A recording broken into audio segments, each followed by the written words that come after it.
காட்டுக்கு போறோம் எங்க போக போறோம், அங்கும் இங்கும் தேடி ஸ்லைம தூக்கிட்டு போறோம். வாங்க எல்லாரும் ஒன்னா சேர்ந்து பயணிக்கலாம், ஸ்லைமை வச்சு விளையாடலாம். எல்லாரும் சேர்ந்து விளையாடலாம்.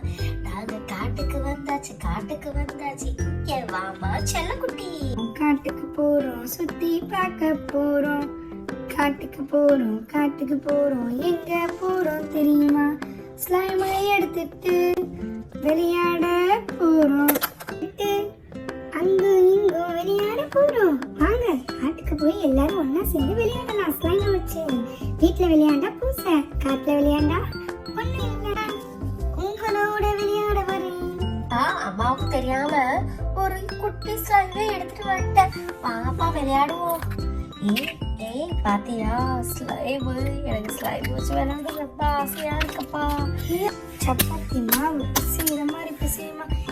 சாட்டிஸ்ஃபைங்கா இருக்கும் சொன்னாங்க. இவ்வளோ சாட்டிஸ்ஃபைங்கா இருக்கும்னு எனக்கு தெரியாதுப்பா. ஏன் இப்படி குத்துற? அம்மா குத்து, அது ஸ்லைம், அது உங்க வீட்டு மாவு இல்ல.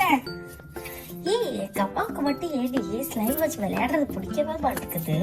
எப்ப பார்த்தாலும் ஸ்லைம் வச்சு விளையாடுறதுன்னு சொன்னாங்க, காண்டா ஆகுறாங்க. வாவ், இதுல ஊதி பார்க்கலாமா? வாவ், அழகா இருக்கு.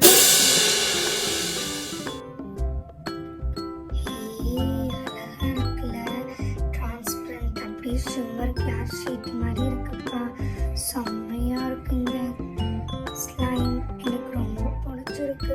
எங்க அம்மா எப்பயுமே வீட்டுல விளையாட விடாததுனாலதான் இங்க வந்து விளையாடுறேன். தாறுமாறா இருக்குன்னு அந்த ஸ்லைம் கீழே போடுவோம், அதுக்கு மேல கிளிட்டர்ஸ ஊத்துவோம். வாங்கப்பா வாங்க, ஸ்லைம் அழகா இருக்குப்பா. என்ன இது இவ்வளவு அழகான ஸ்லைமாவே இருக்கு. சரி வாங்க, இதுல கிரீன் கலர் கிளிட்டர். ஓ வா, மழை துளிகள் அப்படியே சாரலா கொட்டியப்பா. என்ன இது பார்க்கவே இவ்வளவு அழகா இருக்கு. இந்த பால்ஸ் எடுத்து கொட்டும் போது எவ்வளவு அழகா இருக்கு போயிட்டு. என்ன கலர் கலரா இருக்கு. இந்த பால்ஸ் எல்லாம் பார்க்க ஆசையா இருக்குப்பா. இந்த பால்ஸ் எல்லாம் தனித்தனியா கலர் கலரா பிரிச்சு பார்ப்போமா? இல்ல ஒன்னாவே போடலாம், ரொம்ப அழகா இருக்கும். இப்படி விளையாண்டானா நம்மளுக்கு சாட்டிஸ்ஃபைங்கா இருக்கும். ஆமா, உன்ன எல்லாரும் ஏன் சாட்டிஸ்ஃபைங் சொல்றீங்க? இதுல என்ன சாட்டிஸ்ஃபைங் இருக்கோ தெரியலப்பா. என்ன ஒரே அமுக்கிட்ட ஹப்சா உங்க வீட்டுல அவனை மாபனே சொல்லி ஒரே